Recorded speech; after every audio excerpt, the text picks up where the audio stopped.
গত কুরবানির ঈদে সুড়ঙ্গ সিনেমার মাধ্যমে খুব একটা প্রশংসা কুড়াতে না পারলেও এবার শাকিব খান অভিনীত তুফান সিনেমা দিয়ে নেট দুনিয়ায় ব্যাপক আলোচনায় রয়েছেন পরিচালক রায়হান রাফি।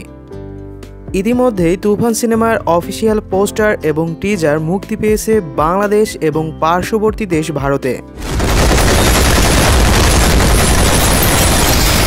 এই সিনেমার পোস্টারে দেখা যায় সাদা শার্ট আর কালো ব্লেজারে শাকিব খান, তার লম্বা চুল, মুখ ভর্তি ছোট দাড়ি, মলিন চাহনি।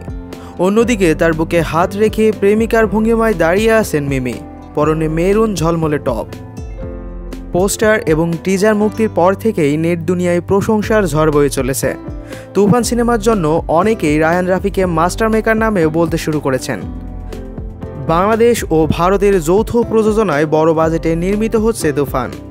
এরই মধ্যে সিনেমার সিংহভাগ শুটিং শেষ হয়ে গেছে বলে জানালেন নির্মাতা রাফি। সিনেমাটি প্রযোজনা করছেন ঢাকার আলফা হাই, চরকি ও কলকাতার SBF।